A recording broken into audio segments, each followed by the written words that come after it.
All right, good afternoon, everyone, and welcome to part 2 of our series with Deborah Grassman and the Opus Peace team.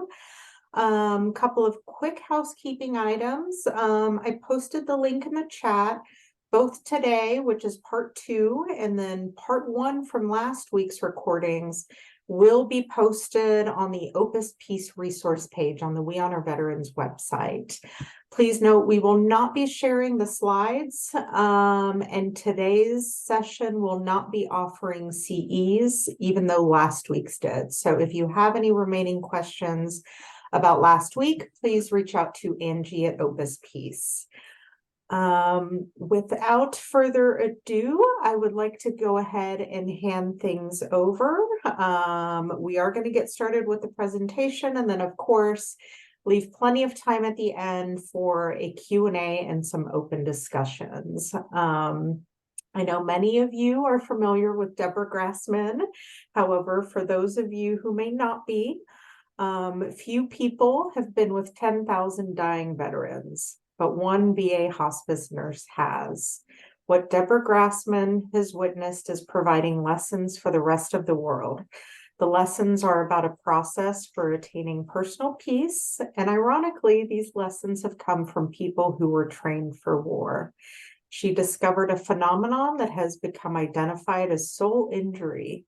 As a result, she founded a nonprofit organization called Opus Peace to bring the soul injury message to others.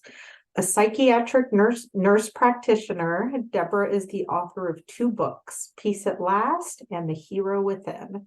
She is a contributing author for 4 textbooks, has 25 published articles, and there are 5 documentary films featuring her work, as well as providing a TED Talk on soul injury. Deborah is the director of the Opus Peace Institute, where leaders are trained to provide programs that respond to soul injuries. I'm very happy that she and Angie Snyder with Opus Peace, as well as Ralph Osman, a close colleague of theirs, as well, as joining us today. Deborah, let's go ahead and get started. Well, thank you so much, Catherine, and I certainly thank NHPCO for recognizing the importance of soul injury and how to recognize and respond to it. So today we're going to examine one of the causes of soul injury, and that is unforgiven guilt and shame. And we are using the newly released film, Dare to Forgive, as the basis for this program. So last week, we showed you excerpts from part 1 of that film, and that outlined some of the concepts. Today, you're going to see film clips of people talking about how they applied the concepts. Before I do that, however, I'm going to start by giving you just a glimpse into how I learned lessons about peace from people who had been trained for war. So I'm rather embarrassed to tell you that for the first 10 years of my VA career, I harbored a prejudice against Vietnam veterans. My thinking was sort of like this. You know, the war was over a long time ago. They need to just get over it and get on with their lives. And what's with all the long hair and tattoos? What's that all about? Well, a few years later, my soul reached out to answer my question, but not at all in the way that I had expected. Our hospital was doing a display of artwork from veterans throughout the whole state of Florida. And on the day of the display, in a huge room filled with hundreds of paintings by veterans, I'm going through lickety-split when I see some paintings by Tommy Bills. Clearly, he was a Vietnam veteran. And I was stopped in my tracks when I saw this painting. Suddenly, I saw what that soldier saw. More importantly, I saw how that soldier reacted to what he saw. I saw the tears of blood, the loss of vitality. And that's when my eyes were opened. More importantly, that's when my heart was opened. Now, I tell you this story because for us to care for other people, we have to be aware of our own prejudices. And we all have them, don't we? In fact, if we think we don't have any prejudices, that's the real problem, isn't it? So the question to ask ourselves is, what prejudices do I have? Because we all have a human brain that acts as a filter, and it's about bringing that filter out of the dark and into the light so we can see how it's impacting our relationships. So you can see that with the prejudices that I had a lot to learn, or I should say, to unlearn. I didn't know about soul injury yet because I wasn't in touch with what was in my own soul. And I hadn't learned these lessons about soul injury in graduate school either. I learned these lessons from dying veterans. I didn't learn these lessons easily either. Indeed, I had become a VA nurse because I arrogantly thought that I needed to save veterans from the many so-called dysfunctional behaviors that I saw when I was a nursing student at the VA. But truth be told, those veterans ended up saving me. Without them, I would have remained an isolated elitist, striving for comfort and security. They rescued me from the anemic life I could have led. They taught me about a wound that caused them to become MIA, missing in their own life. They often called it a soul injury, and they showed me what I was missing in my own life. So let's look at soul injury just briefly, beginning with the definition. At Opus Peace, we identify soul injury as a wound to our real self, the self beyond the facade. It's a wound that stifles full potential because it separates us from who we are meant to be. We become MIA in our own life. Well, what does a soul injury look like? You know, the face of soul injury looks like you and me. Facades hide the look of soul injury, yet most of us have them. Listen to these 4 people describe their soul injury. As I was experiencing Vietnam and working in the OR and being a medic, I realized after the fact that I was constantly filling myself with pain and sorrow. And I feel as though part of the reason why my soul left me is because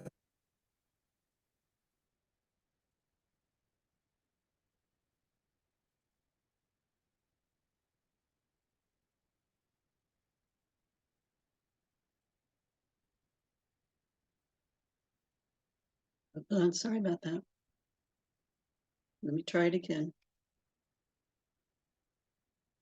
as I was experiencing Vietnam and working in the OR and being a medic, I realized after the fact that I was constantly filling myself with pain and sorrow.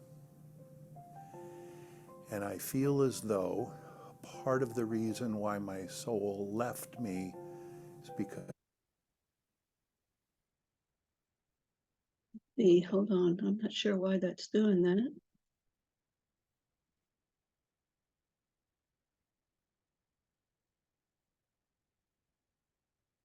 Well, I apologize. I'll just have to go on because it did it twice. All right.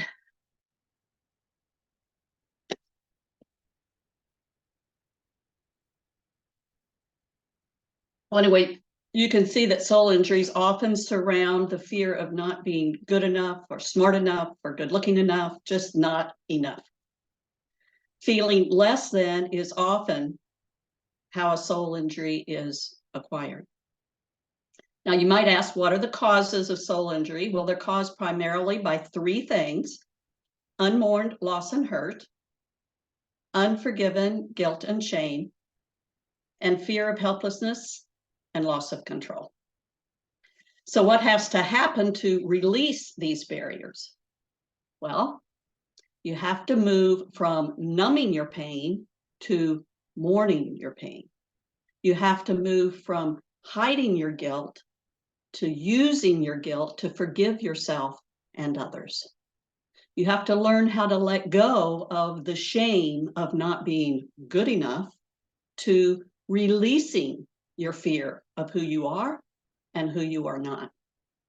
And somehow we all have to learn how to feel our helplessness over things that we have no control over, rather than trying to control things that are uncontrollable.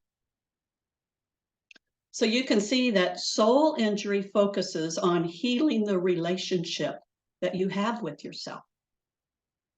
You know, the famous poet Derek Walcott says this better than I can. He says, "The time will come when, with elation, you will greet yourself arriving at your own door, in your own mirror, and each will smile at the other's welcome and say, 'Sit here, eat,' and you will love again the stranger who was yourself." You see, this is the goal of soul injury programs, that we are no longer strangers to ourselves, because we learn how to open up and befriend all of the scattered pieces of ourselves, the good, the bad, the ugly, and the beautiful. So let's turn now toward doing that. Angie Snyder, our Opus Peace Executive Director, is going to share with you some of the film clips about unforgiven guilt. Thank you, Deborah. So now you have some basic information about soul injury. We're going to show you several short film clips of how people have applied this information. So as you watch these various film clips, think about how you might use them. We've carefully designed these so that they will elicit thoughtful reflection and meaningful discussions within yourself and with others. We've also designed this film to counter the misinformation that often surrounds the forgiveness process. For example, people often think that forgiveness is simply letting go. Letting go is the last step in the process, not the only step. In fact, telling someone to let it go can just be a code for sweep it under the carpet and move on. A very common step in the forgiveness process that is usually overlooked is intention. Forgiveness starts with a declaration of intention. We have to decide to forgive. If you don't really want to forgive, then any efforts that you make are going to be for naught. Deborah is going to share with you a personal example. Yeah, on the film, I do talk about growing up with a mother who always had to be the center of attention. And that left us kids, including myself, a rather unmothered child. Well, my mom and dad had 4 kids. And after my dad died, my mother moved into an assisted living facility. Now, my younger sister lived in the same city and she oversaw my mother's care. Then my sister died, and the 3 of us surviving children all lived out of state. And we knew we needed to move mom closer to us, but none of us were really up for the challenge. So we're all looking at each other saying, why don't you take her? I think she'd be best with you. No, why don't you take her? Well, anyway, my brother said that he would take her, but my mom never got along with him or his wife. So I knew that wasn't going to work. And then my sister's husband called me and said that mom was too much for them to handle. Well, so that left me. And I knew it was going to be me because, I'm the nurse in the family, right? Now, all of this happened to occur as Advent was starting. Now, Advent is the 4 weeks prior to Christmas. And when I think of Christmas, I think of birthing love into the world. And so for Advent, I always think in terms of how do I birth more love into the world. And that year, when I asked myself that question and then cultivated the courage to try to answer it honestly, the answer was, you could love your mother enough to bring her to Florida and care for her with an open heart, not a dutiful daughter heart. Ugh. You know, I knew how to care for her with a dutiful daughter heart, but an open heart? That meant I would have to do some inner work to forgive my mother for not being the mother that I had needed her to be. Forgive her for not being the mother she should have been. So I wrote down a very simple prayer to pray, and this is what it was. Dear God, help me want to love my mother enough. That's it. That's all it was.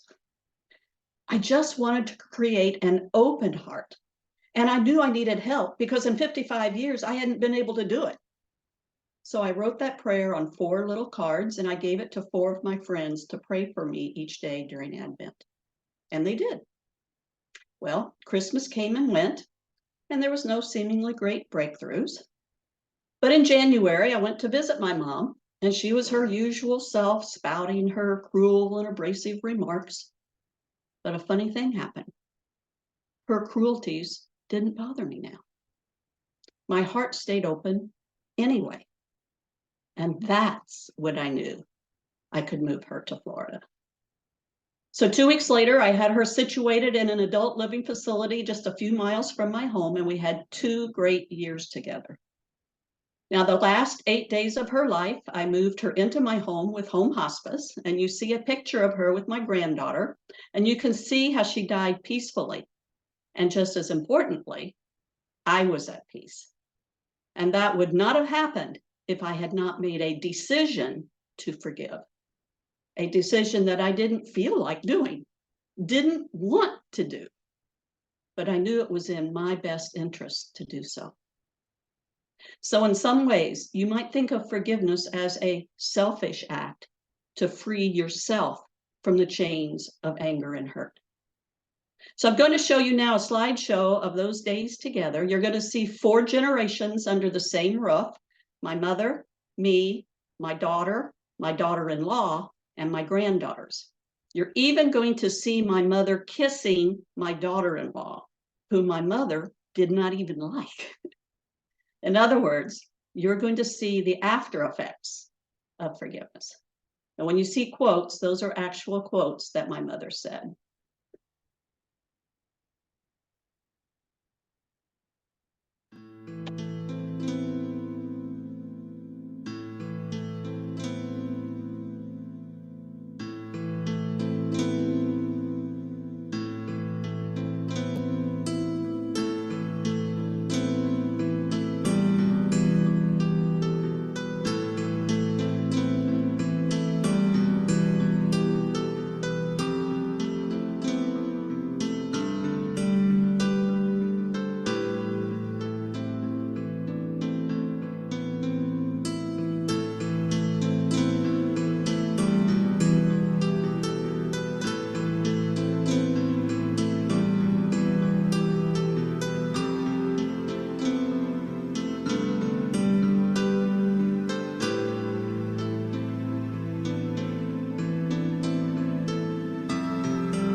And I do think if my mother were here, she would indeed say that that was the best 8 days of her life.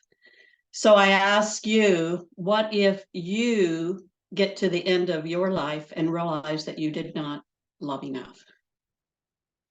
You know, as a hospice nurse, I can tell you that this regret arises sometimes with patients. For me personally, I'm thankful I realized it before I arrived on my deathbed, because it not only changed my experience with my mother, it changed my experience with myself. And I have forgiveness to thank for that. Now, the other point I want to make about this is I had a rather benign childhood. However, being unmothered left me without much of a sense of self. So keeping that in mind, did I have PTSD? No, there was no trauma in my childhood. Was there a moral injury committed? No, mom was simply self-absorbed. There's no moral violation there. Was there a soul injury? Yes. I didn't have a sense of self. And without a sense of self, I was MIA. And that's a soul injury. So forgiveness starts with an intention, a decision to want to forgive. Forgiveness also means connecting with that part of self that was hurt. A loss of some kind has occurred, and that is what causes the hurt. Whether the hurt is something someone did to you or something you did to someone else, loss and hurt are at the core. The next film clip talks about loss, hurt, and self-forgiveness. We all make mistakes. Watch this video of Kathy. She's a nurse practitioner, and she had seen a patient whose biopsy report came back as inconclusive. So she ordered a second biopsy. The patient came back for his return visit, but the report had not yet come across her desk. Listen to Kathy describe the mistakes she made and the work that she had to do to forgive herself for making it. So I saw him back in follow-up, and he told me he didn't have cancer. And I said, great. And I dutifully documented in my chart and went about my busy day. And a few months later, his biopsy report came across my desk, and he did have cancer, and it had spread. I can remember that moment like it was yesterday. I was sick inside. I was just like, oh my God, how could this have happened? So I called him, let him know that he needed to get into treatment right away, and made those arrangements. He was very forgiving of the mistake that I made. My lead physician was very understanding. The chief of staff couldn't have been any kinder or more supportive. My husband, who is a physician, was a great shoulder for me to cry on. My friends who I dare divulge this horrible mistake to, the few that I did, were very supportive and very kind. Now, you would think that that would be fine enough and that I could just move on. However, it didn't help. I let this one event define who I was as a nurse practitioner. I went from being a confident, respected nurse practitioner to an anxious provider who checked and rechecked every lab that came across the desk and every report. I was becoming exhausted and anxious because I was just waiting fearfully for that next time. I had developed an insidious soul injury that corrupted my sense of self, so much so that the job I loved, I now considered quitting. This is just this one incident in my life, but the losses I experienced, let me count them. Self-confidence, self-esteem, self-respect, reputation, my peace of mind, my security, and I almost left the job and career that I loved. It wasn't until I was able to really sit in my pain and forgive myself for this error that I made that I was able to move beyond and start the healing process. And I'm so glad I did. For just a few months ago in Denver, Colorado, I was given a National Nursing Award that I will forever be grateful for. So you can see how Kathy healed the relationship she had with herself. And when you do what Kathy did, you stop numbing the pain and instead let yourself feel it like she did. You stop being afraid of your pain. You tell your ego to stop covering your pain up with anger, fear, and shame. You talk to that part of yourself that's carrying the pain. You comfort that part of yourself, and not with numbing agents either. And you tell a trusted other person about your pain. Now, on the film, there are self-reflection and discussion questions that you can use to facilitate the process that accompany all of these film strips that we're showing you. Additionally, there are panel discussions like the one that I'm getting ready to show you that will stimulate discussion. So let's listen to how the panel responds to Kathy's story. Well, one thing I think is interesting is the fact why healthcare workers join their profession, why they choose to be nurses and doctors and care providers, is because they truly care about people. Mm-hmm.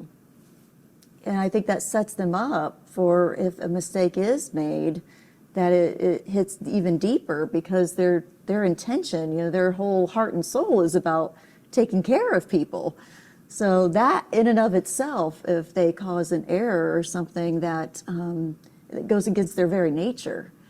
Knowing Kathy too, she certainly is a very passionate person.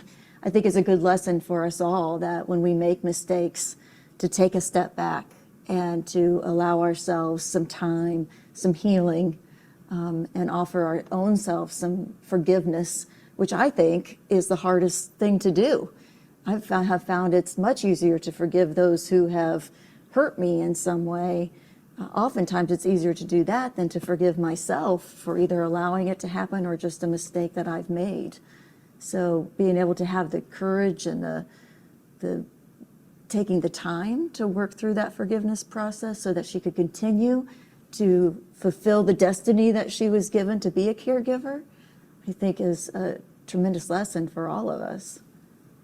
And I agree. As a nurse myself, I think about how important it is for me to be a nurse. I wanted to be a nurse from a very young age. And so it's a part of my identity and who I am. And so to think that even though everyone around her was able to forgive her, what she really had to do was forgive herself.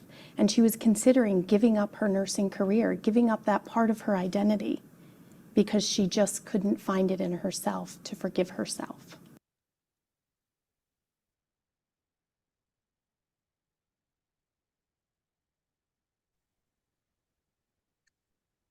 Another common reason why forgiveness sometimes doesn't seem to work is because the wrong part of self tries to do the forgiving.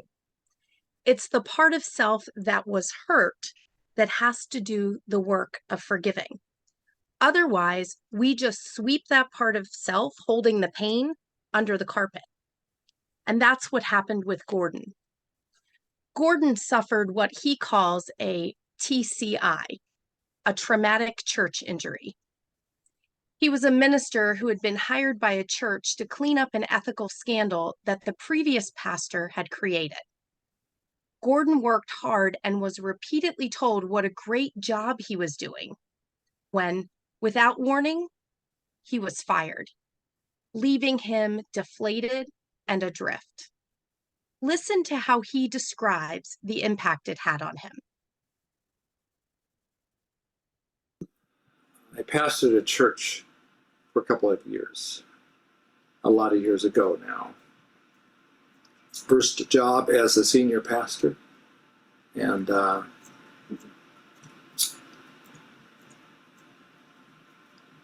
still hard, even though it's been many years ago. The hardest part was I gave everything I had, plus about 25%, was basically lied to and left by the side of the road as dead meat. And we ended up feeling like we were Kleenex that could be used and just thrown aside. We had not done anything wrong, but somehow we got stuck with the blame and left alone. But that is what I felt, was totally betrayed by people that said they loved me, but they didn't get what they wanted, so they were done with me. I felt very, very betrayed. So, you know, these kinds of work issues like Gordon suffered are not unusual.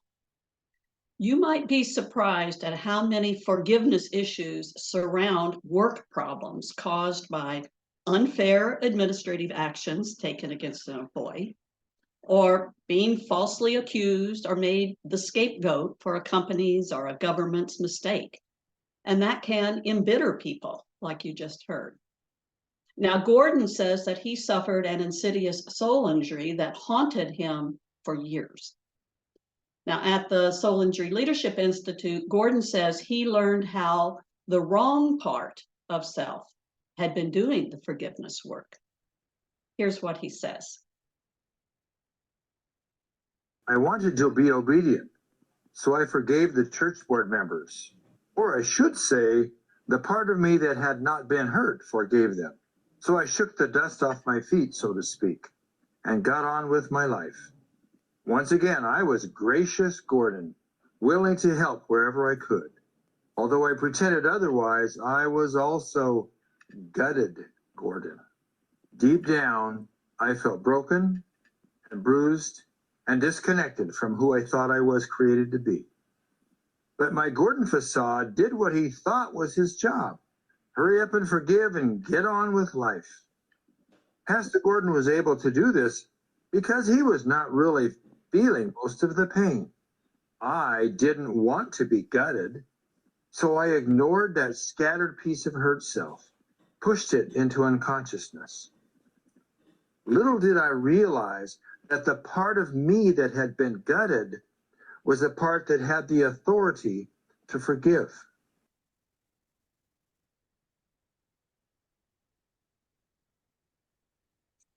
Now, the pandemic has caused massive upheavals in the workplace, causing loss of jobs, loss of meaning within jobs, and corporate takeovers.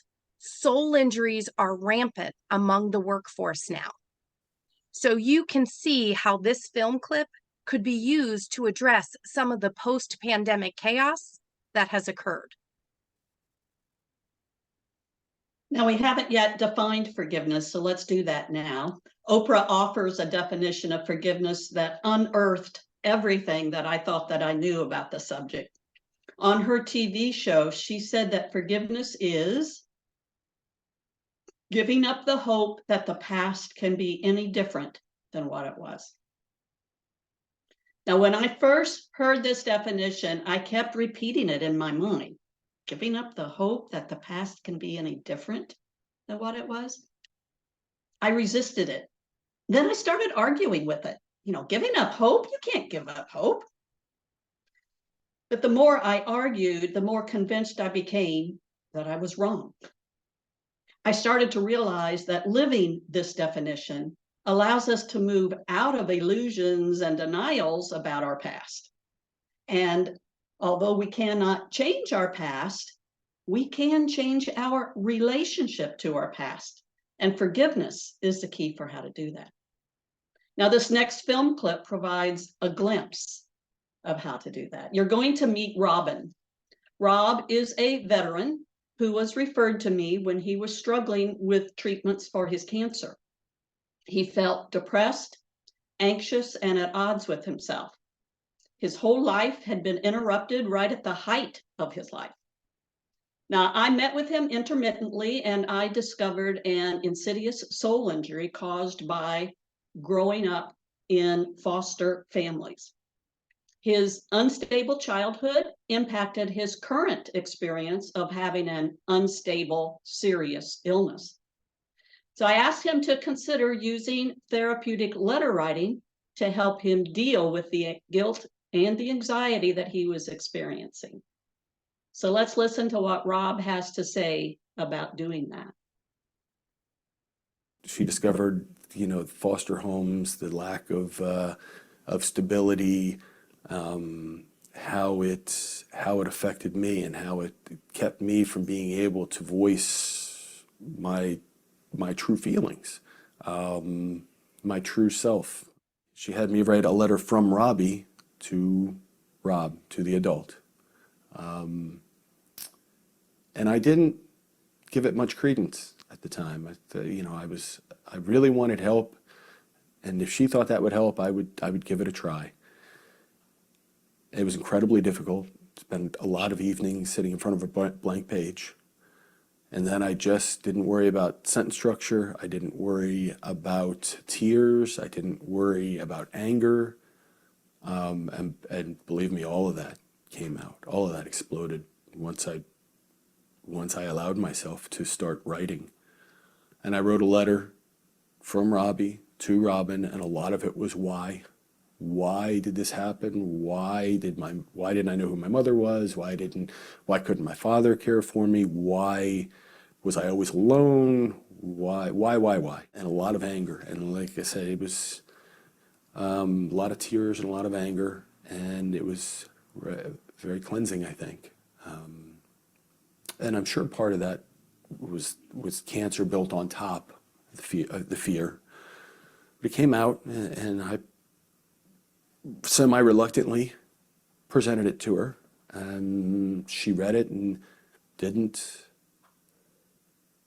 think less of me. And I think that was my biggest fear. I thought, if I show people how weak I am, if I show people this 6'1", 225-pound in gym shape runner guy is scared, and he's got a little boy that is scared and has always been scared, she's going to think less. I'm going to be less of a person, less of a man, less of a soldier. And she didn't react that way at all.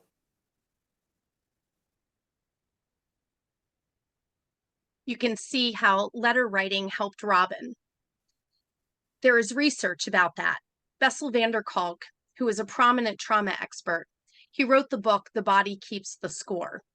And he reports on research that studied writing as a tool of healing trauma. So what they did is they divided people into 3 different groups. One group was assigned to write about anything, because just the act of writing might be therapeutic. And another group was tasked with writing about the trauma. And the third group was asked to write about how their trauma had impacted them. Only one of the groups showed improvement in their symptoms. It wasn't the group that recounted the trauma. It was the group that expressed how the trauma impacted them. So let's see what our Opus Peace panel has to say about Rob's experience.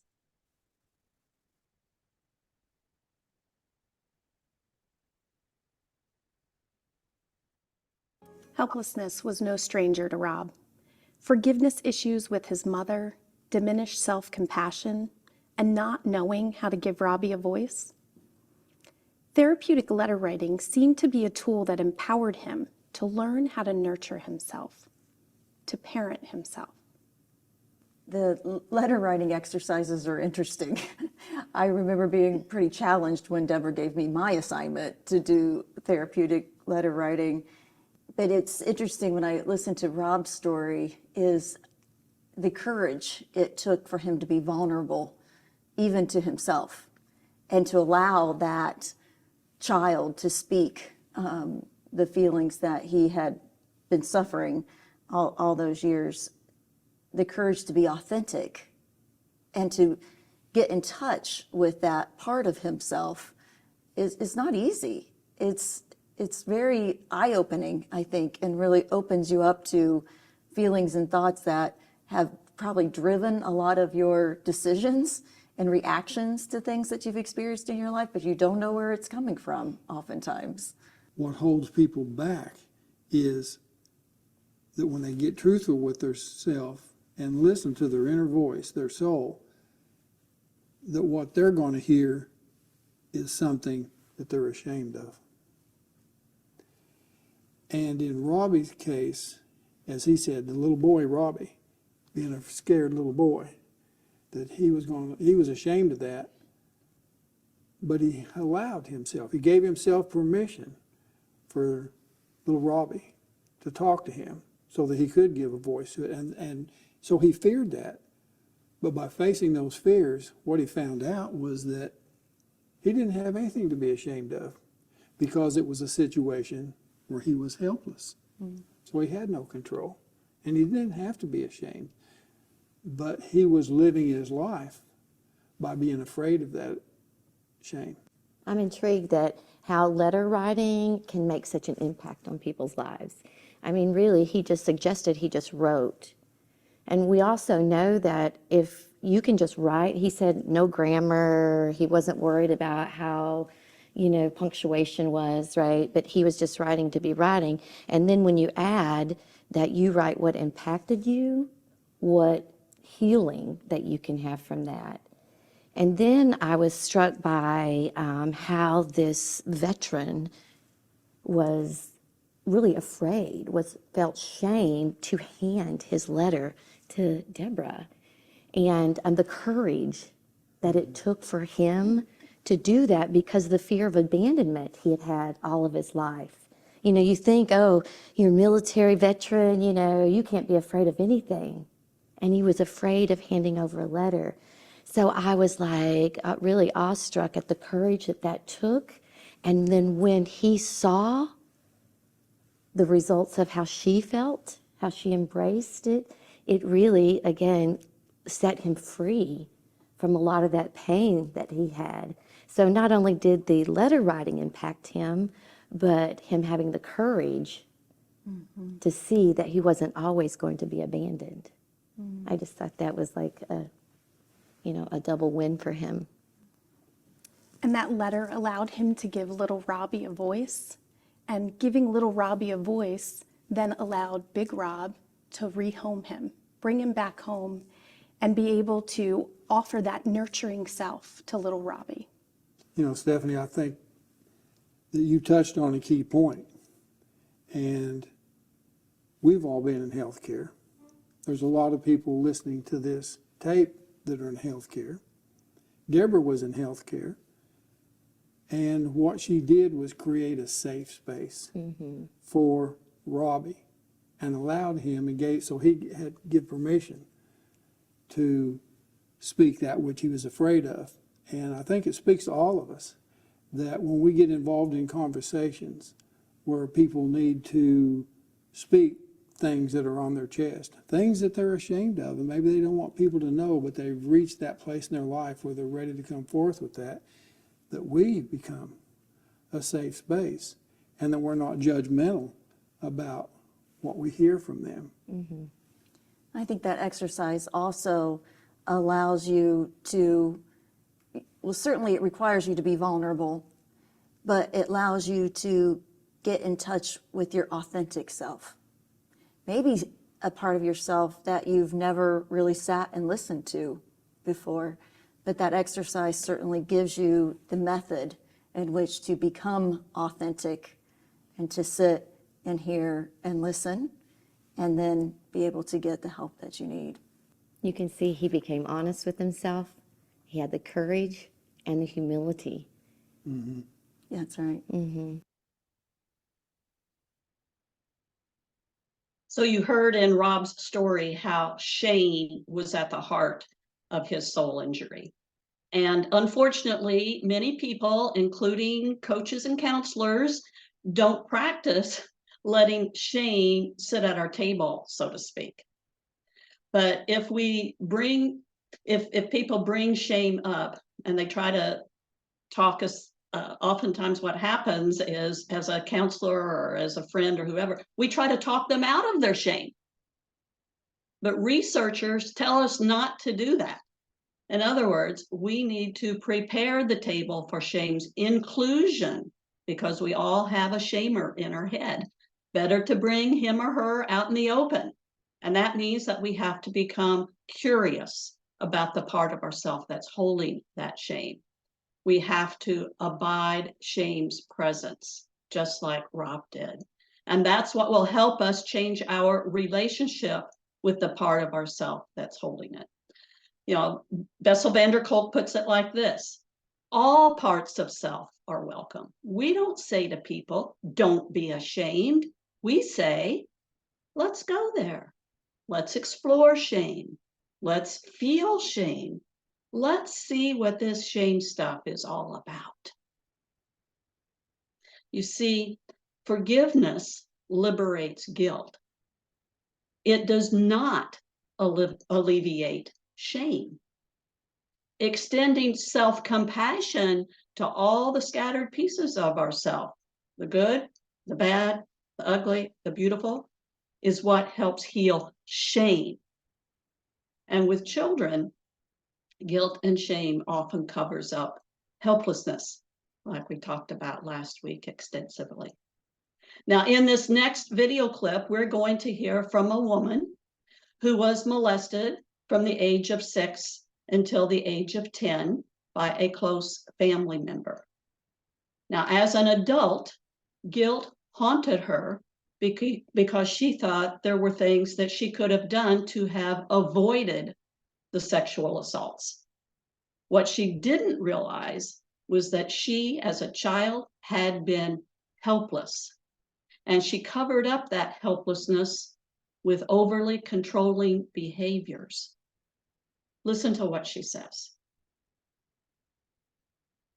I felt very helpless at that time when that happened as a little girl. I didn't know what I should do. If that I didn't feel comfortable.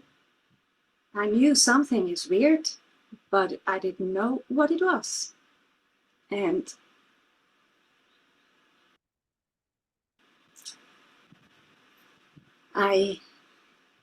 sometimes the door was closed.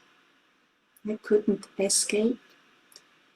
And sometimes the door was open and I could escape.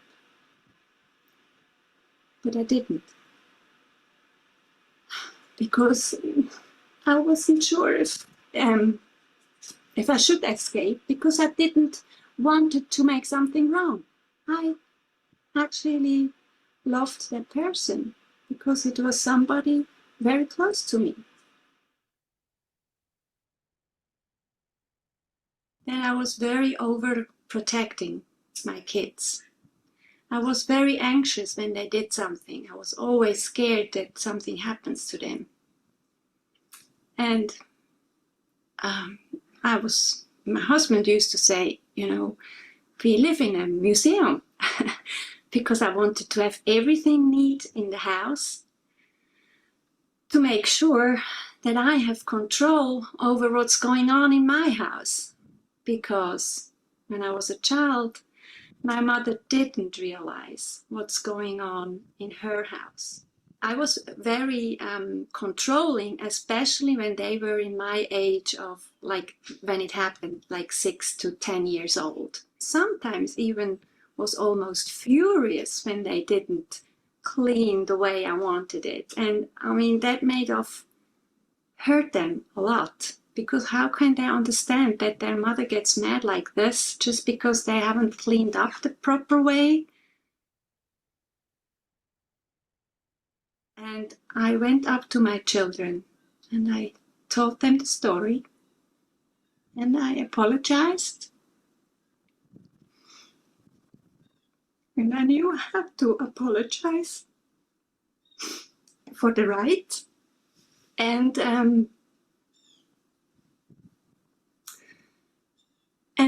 it really gave me so much. I felt so released when I did it.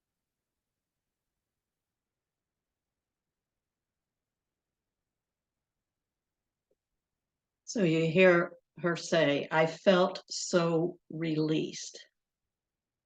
So you can see how feeling her helplessness released the irrational guilt that she had had.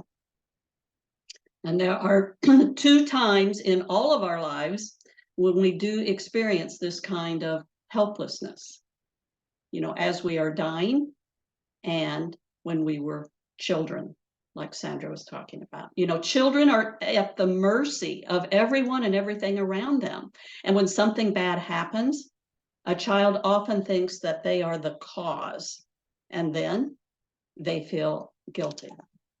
But that guilt is unrealistic. Now, because children cannot fight or flight the people around them, they freeze when that fear-based part of the brain called the amygdala starts firing. And again, Bessel van der Kolk says that freezing, in other words, shutting down, is a natural reaction to overwhelming stress, but it produces long-term consequences. He says that helplessness to fight or flight the trauma is one of the leading causes of PTSD. So let's listen to the panel discussion about Sandra. I think it's interesting as we learn more about abuse that occurs with young children, you know, children that the abuse occurs at a young age, that how often the way that they cope is they internalize the behavior of others. And so they start taking on that somehow their own actions caused this other person to treat them the way that they did. And I like the term irrational guilt when that happens, because certainly there was nothing that that young child could have done differently that would have caused or affected that person's choice to abuse them in the way that they did. That was completely on them. So I think it's really helpful for those of us who've experienced things like this to take the first step to healing, which is recognizing underneath that guilt is that feeling of helplessness, that we were unable to do anything differently, and that we should not own or take on the responsibility of those who chose to behave that way. But sometimes accepting that you are helpless can be challenging in and of itself. To acknowledge and feel vulnerable, to acknowledge that you are helpless in a situation, even if you were a child. It's hard to acknowledge that we don't have control over ourselves or our environment. That I tried to put myself in her shoes, and it made me realize that she had suffered a loss. She not only suffered trauma, but she suffered a loss because she trusted somebody in her family, and they weren't who she thought she was. So she lost that person. It wasn't a death, but she lost that person that she loved and trusted. And so she suffered that loss. And then a close family member, to me, speaks to the fact that she was maybe constantly or quite often around that person. And so it was like the trauma was reinforced, and that she had to live with that feeling. It was like rubbing salt in a wound. And that carried over into her adult self, and then turned into behaviors where she turned her home into a museum. Mm-hmm.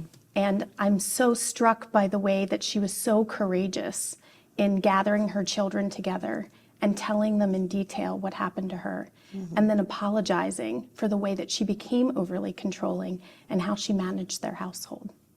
I remember sitting with Sandra when she started to understand how to sit with the feelings of helplessness at our Soul Injury Leadership Institute. And that's when she started to understand being able to feel helpless and then open up to the ability to forgive herself because she truly was helpless in that situation.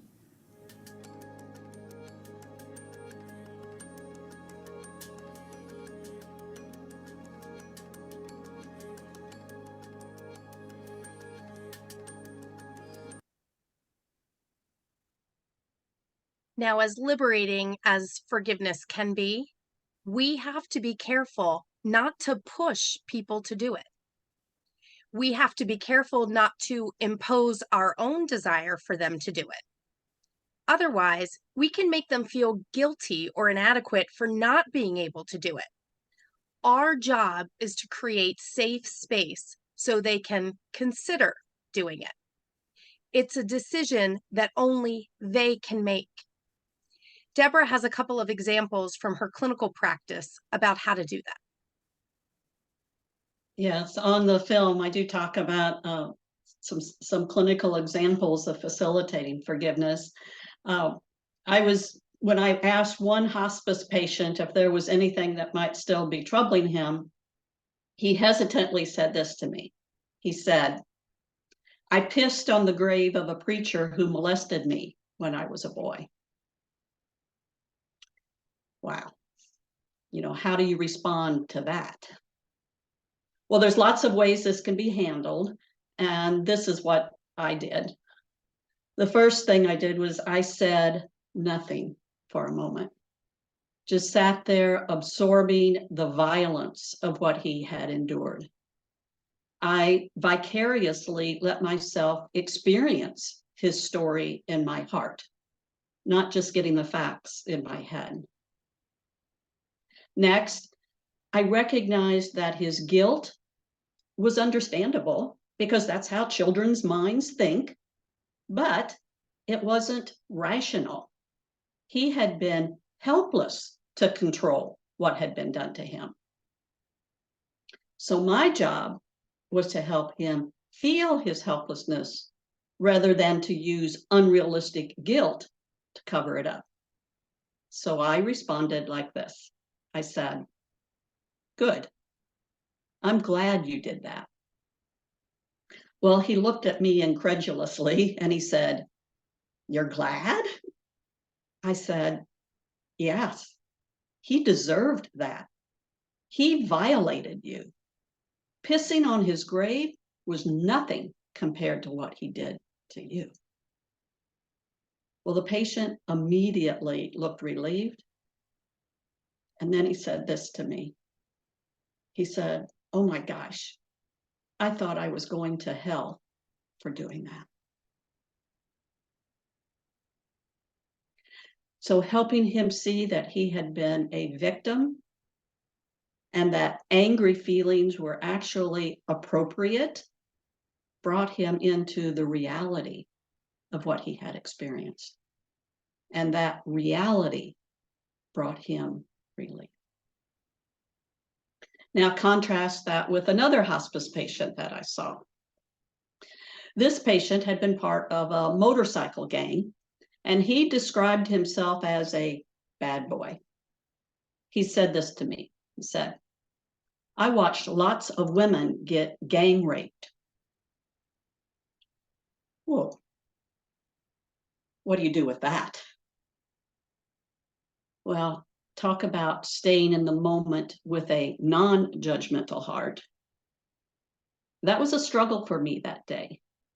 And in some ways, I vicariously experienced the energy of it as if it was a personal assault. Now, which end of the guilt spectrum that we talked about last week was he on? Well, I was struck by his lack of remorse. In fact, he seemed a little bit proud of what he had done. Or, maybe he was just testing me, just making something up for its shock value. I have no way of knowing other than that dying people often do get very real and confessions are often heartfelt. So again, there's lots of ways this can be handled, and I don't want to portray that how I handled it is the only way or the right way to do it. But this is what I did that day. Again, first of all, I said nothing, letting myself absorb the violence of what those women had endured. Then I asked him about the effect that this had on the women. And he said he didn't know. Well, I had to fight to try to remain in my non-judgmental self. You know, the fact that he told me what he had done suggested that he might be ready to start taking some responsibility for it. He couldn't feel the pain of what he had done. But if I stayed open and connected to him, maybe I could feel the pain for him so he could consider feeling it for himself. So with emotion, I said to him, my hope for you is that you reflect on what you did to the women that you watched get raped so that you can understand the pain that you caused by witnessing their harm without stopping it. My hope is you will let yourself feel the pain of those women, not for their sakes, but for your own, so that you can sincerely feel remorse and ask for forgiveness. So I'm not so naive as to think that what I said that day had any impact on him. And I'm not so cynical as to think that it might not have had some impact.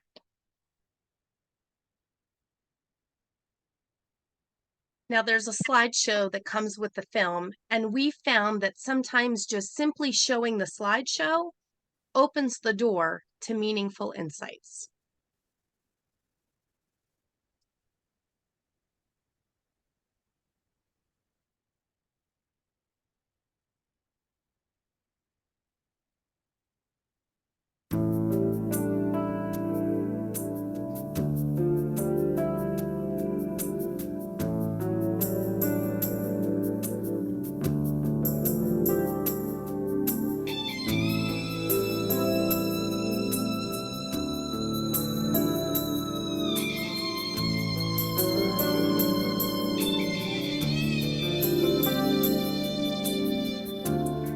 What happened to my heart? What used to be so full of light has grown so dark. Shadows of resentment and all the hurts I've ever felt. I'm on my knees, I need some help.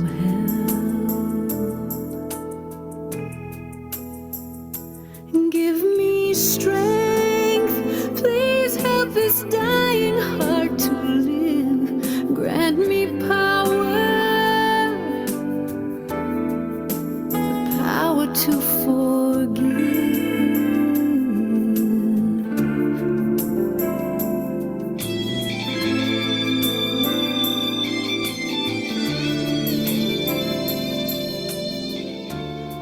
What happened to the peace? I used to feel contentment deep inside of me. Now there's hate and anger eating at my soul. I've got to find a way to let it go.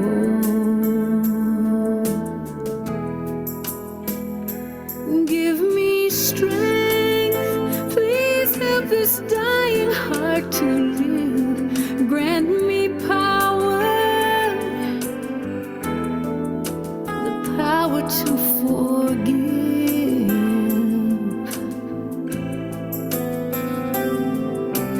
I will not forget, but with forgiveness I just might find a way to let love in and heal my life. Give me strength, please help this dying heart to live. Grant me power, the power to forgive. Please help this dying heart to live. Grant me power, the power to forgive.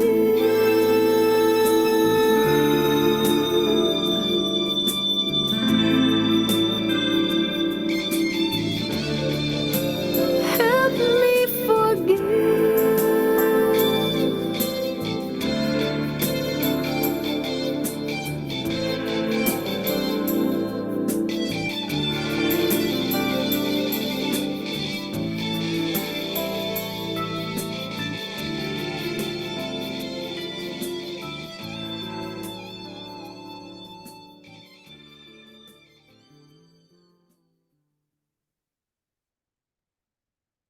So we're going to take some questions now. So while you're typing them into either the chat box or into the Q&A, I just wanted to let you know that we also have some other short videos with panel discussions. We showed you just a few today. So we have one video about veterans and how they can lay down their military burdens. Another is about a woman who talks about her 15-year journey to forgive the man who murdered her mother and also her brother. And we have another video and panel discussion about the effect of divorce and step families and how that sends children on a search for belonging and forgiveness that can last long into their adulthood. So at this time, we will take questions. So if there's any questions in the chat or in the Q&A, we will address those. I have one question from Cherie Johnson. She asks, what do you mean by it's the part of you that is hurt that has to do the forgiving? Please give an example. Yeah, so the example, if you think back of the veteran Robin and how he had been in foster care all of his childhood. And so the work I had him do was not the adult strapping, adult self to do the forgiveness work. The part of himself that had been hurt was that childhood, was Robbie. So you have to take on, Robbie was the part of self that had the authority to forgive. So think of it like this. If adult Rob had been doing the part of forgiveness, he would have just said, okay, I forgive my dad for not being able to take it. I forgive my mom for abandoning me when I was 2. I do all that work. In a lot of ways, that's kind of just sweeping little Robbie under the carpet, so to speak. The other example on the film was Gordon. Gordon, who had been betrayed by his church family that he thought loved him and what have you, and then without notice dismissed him. Now he was a minister. He knew about forgiveness, and he had worked for years forgiving and had done a lot of forgiveness work. But it wasn't until decades later, when we said, well, you may be using the wrong part of self. You're using adult Gordon, who's sitting here now. But what about that Gordon who was in his early 20s when all this happened and when all the betrayals happened? Go to that part of self, because connecting with the hurt of that, the betrayal of that part of self, is the part that needs to do the work. And that's what changed everything for him. So I hope that gives her. It's a great question. I hope everybody will keep asking themselves that question, because that's the kind of self-awareness you have to kind of say, oh, I think I let that go. Well, who let that go? The part of self that was hurt? Was that the part of self? Or is it the adult self that just says, oh, I'm going to be ashamed of you and exile you into unconsciousness? That's what Gordon says that he did. He hadn't really gone to that hurt part of self. He just hid that part of self. So that's really a big distinction. And when people come to me, like Rob did, where he had said he had tried to forgive his parents for what they had done to him, but it hadn't worked. Forgiveness hadn't worked. Well, it was because Robbie was the one that needed to do the work, not the veteran Rob, who had everything under control.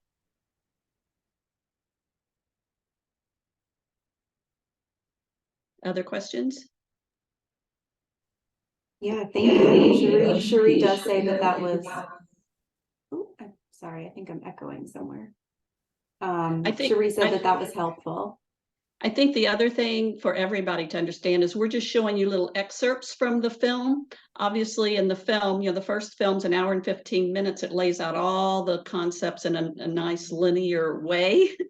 And then part 2, it gives you these little snapshots of different scenarios to be used. So it's much clearer, obviously, than just being able to show you all excerpts like we're having to do with this webinar. I also have a question from Cynthia Rocky, she says, from your research and experience, do you think much of what creates a soul injury occurs in those innocent years from birth? Yeah, absolutely. Absolutely. I like her word of innocent. That word innocent right there means that a person, a child, is without fault. And yet children have this uncanny ability because their frontal cortex of their brain doesn't get developed until their mid-20s. I want you to think about that. Your rational thinking, problem solving, insight ability brain doesn't get formed until your mid-20s. That's why teenagers make usually pretty bad decisions, right? Because they don't have that frontal cortex yet. So you take children who are totally innocent, but they're very egocentric. They think the whole world revolves around them. So if something good happens, that's because, they're good. If something bad happens, it's because they're bad. That's how a child thinks. So that example I gave of that veteran who had pissed on the grave of a preacher who had molested him, he felt guilty about that. And I understood that. That's natural for a child to feel guilty, but it's irrational because they were really innocent. They were helpless. And so if you can help that person, whenever I hear irrational guilt, I mean, obviously when you have rational guilt, you want to go back and make amends for that, right? We all make mistakes and none of us are perfect. So we absolutely, unless we're a sociopath, we want to feel guilty. You don't want to be around people that don't have guilt for anything. So when we hurt other people, we do want to take responsibility for that. And, in the film, we outline how to do that, how to do apologies, how to ask for forgiveness, those kinds of things. But when you were helpless, you had no control, then you don't want to use control and over control. And Sandra was a great example of how she used over control to control her adult household in order to not feel the helplessness that she felt as such a young child. So innocent, I like that word. That's a totally good word. And when you can help childhood issues, and when you can say to an adult, that was not your fault, that was on your mom, that was on your dad, whatever it was. It doesn't mean, and Sandra, another thing that was great about her example in my mind is that she let herself feel the helplessness for what happened as a child, but she took responsibility for how she enacted overly controlling behaviors as an adult and enacted that on her children. See, there's where she asked for forgiveness. Those are two very different things. So she let herself feel her innocence as a child, and then she took responsibility as an adult for the overly controlling behaviors that she exerted on her household, trying to get them to be under control. That's why I think some of these examples, what we've tried to do is really tease out these nuances. Because as Angie said at the very opening, too often people think forgiveness is just, oh, just let it go. Oh my gosh. Just let it go. Forgiveness is work. It takes work, and you have to go to the right part of self. You have to abide with that hurt first, to recognize it, to let yourself feel it, and have that part of self do the work. Thank you so much for that. We also have a question from Leanne. She asks, how do we help someone who is struggling with a recent betrayal? Yeah. Well, I that's a great question. The word recent. The first step I would say is letting yourself feel the hurt of that betrayal. Too oftentimes, well-intentioned people will say to someone, oh, just get over it. You've got other friends. You've got, there's other fish in the sea, whatever the context may be. And what they're really saying is, oh, don't learn how to forgive. Don't do the work of forgiving. Just sweep it under the carpet and move on. So I love what she says about recent. So if it was recent, the first thing you have to do is let yourself sit with it.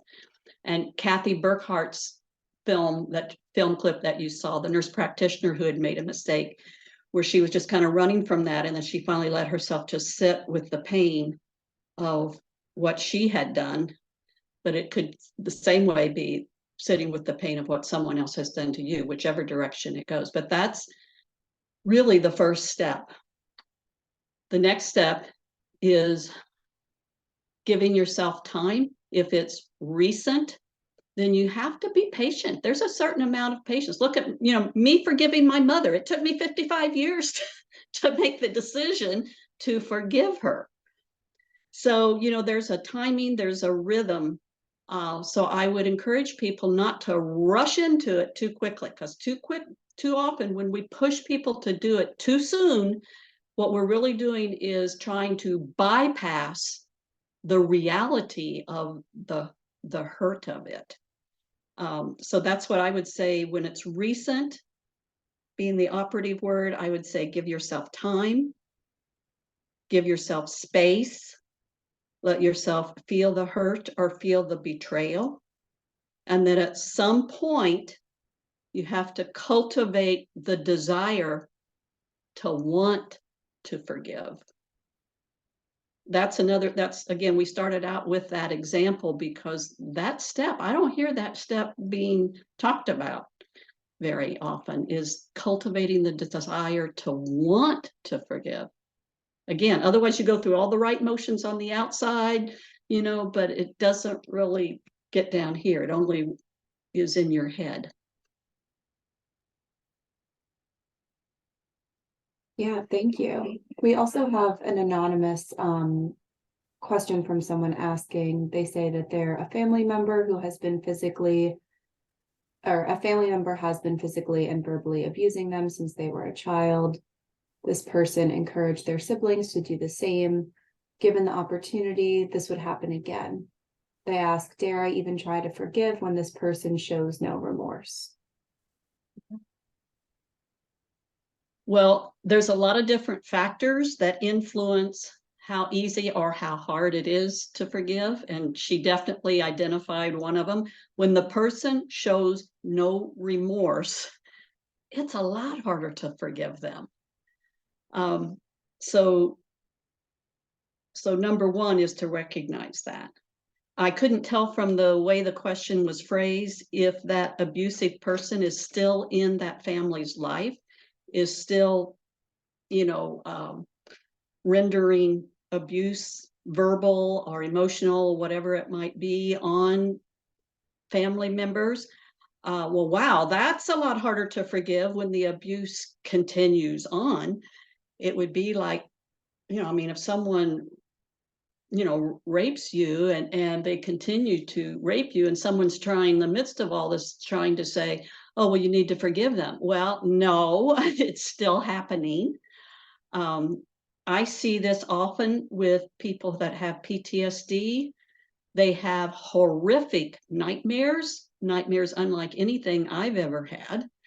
So even if the abuse, the trauma is over, but if it recurs as a reenactment of the exact scene that happened, say the exact scene in Vietnam, the exact scene from childhood, whatever, if it's a reenactment of what had actually occurred, and it's happening on a regular basis, that's also pretty hard to, when it keeps intruding. It's not like it's over, so to speak, because, so that also makes it a lot harder. So sometimes what I've had to do in those kinds of situations is help people come to peace with the fact that forgiveness might not happen the way everybody's urging them to do. Or it may be that you can only, anytime there's big trauma, I always encourage people to just take one little piece of it at a time to forgive. Don't try to do the whole thing. That'll only work for a little while, and then other residue will come up. Just pick one little small piece, do one piece at a time, be patient with yourself, and recognize that when there are triggers that unconsciously fire as a reminder, that's the time again to abide. And sometimes you have to forgive on a daily basis. It's not a one-time deal and then it's over. It's a process. Forgiveness is a process. Yeah, absolutely. I think it seems like we have time for maybe one more question. We have a rather long one from Gerard, so bear with me. He asks, when someone takes the courage to be vulnerable to someone else, there is a great temptation on the part of the listener to fill that surreal, sacred moment with words. Having ease with silence can be difficult to embrace. Rushing in with words can vitiate the aching incarnation of experience of deep felt hurt. In that special moment, knowing what is the right thing to say is a real challenge. We need to avoid rationalization, which can be comfortable with. Responding vulnerably can be risky yet rewarding, but it's an awesome challenge. Do you agree? Well, he couldn't have said it better. There's nothing I can say that can add to what Gerard just said. And saying nothing and sharing that, as he called it, sacred moment is powerful. So many times, I would say not only do you not need to say anything, but that words can actually diminish the moment. Bessel van der Kolk says that you want to help people feel their feelings, not talk about their feelings. Those are two very different things. So what Gerard is saying is just sitting there, sharing that moment, abiding in the sacred space. And I know for myself, oftentimes when people would tell me things, I would say nothing and just, let myself have tears.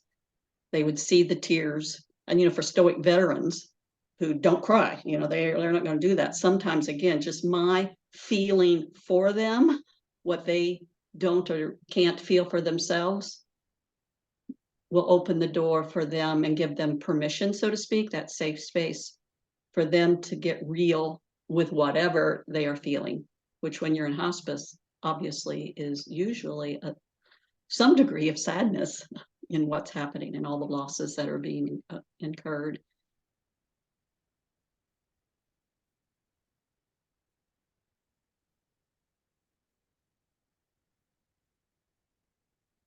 Ralph, what about Ralph? What about you? Anything you want to say? No, I think everything's pretty well covered. I don't know if maybe quick explanation of choose your stance when it comes to forgiveness. I was thinking of the family abuse that's continuing. It sounded like maybe somebody needed to be able to set some boundaries. I don't want to get into a whole nother topic or anything, but wondered if you could maybe speak to that for a second. Yeah, it's an excellent point. And that's really what forgiveness is when you, at the beginning where Angie talked about you have to decide to forgive. What you're really doing is choosing a stance, but the stance is with yourself. Your stance with the other person may absolutely be, stay away from me. You're not going to hurt me again. You're not going to walk all over me. You're not going to do this to me again. Yeah, so that absolutely can and should be the stance in a very toxic relationship, for example. But the stance to take with yourself and that part of self that was hurt is still choosing to forgive. Doesn't mean you're going to reconcile. Reconcile and forgive are two different things. Forgiveness is an inside job. Reconciliation is an outside job. So in toxic relationships, you're absolutely right, Ralph. You want to set boundaries to respect yourself so that the message you're sending to yourself is, look, you matter, and I'm going to stand up for you and protect you, right? And you still have the work to do of forgiving that other person so that you don't stay imprisoned with yourself, so that you can release that part of self that was hurt and heal the relationship you have with yourself. Those are two different things. So, in domestic violence relationships, people often reconcile when they should not. But no matter what, forgiveness is still a reckoning process where people have to choose a stance with themselves. And I think on the film, Ralph, you explained that really, really well in part 1, as I recall.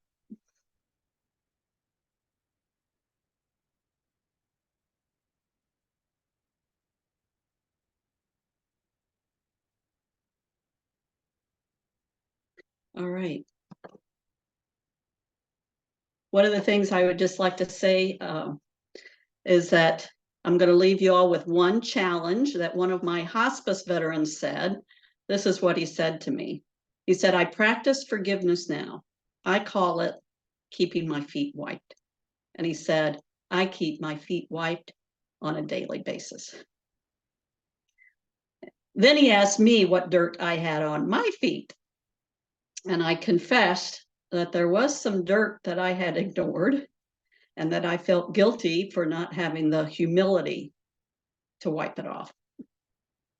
So I leave you with that question, which is, when is the last time you wiped your feet? Because it takes both courage and humility to ask and answer that question. So Angie, if you want to just give them a little bit of information about how to get both parts of the film, they both come together. Sure. Yeah, the Dare to Forgive film is available on our website in the website shop. So you see the QR code, you can scan that right from this presentation or go to the Opus Peace website. The film, you get both parts for one price. We also have a special going on right now. So if you use code VETERANS20, you will get 20% off your purchase. We also have 2 other films, the Soul Injury film and Liberating Unmourned Loss. And then we do have our Masterpiece online learning program. This is available for you to use to take an individual course or to access our tools. You can see we've highlighted, we do have care for veterans and their caregivers. So there's 3 veteran courses and also the Dare to Forgive course. And someone asked the question, is there a workbook for forgiveness? All of our courses on Masterpiece do have a workbook, and that is where the real work is done. So it gives you self-awareness assignments and reflection questions to do the work from the concepts that you've learned in the videos. The first video lesson of every course is free. So you can go on and take a look at the first lesson and decide if it's the right course for you. But those can also be accessed through our website and click the button that says click to courses. So if I was going to summarize kind of our whole Opus Peace creed, it would be this: cultivate in me the willingness to reown, rehome, and revitalize scattered pieces of myself so wholeness can be restored. Grow in me the honesty, courage, and humility to release my fear of who I am and who I am not. Fuel me with your grace. So thank you again, Catherine and Tori and NHPCO and all of you who are listening to this. I hope that it has benefited you and your graciousness in giving us your time and your attention. And my hope is that it will influence your practice as well, and more importantly, your personal life as well. So thank you. Thank you, Debbie. And thanks everyone for joining us.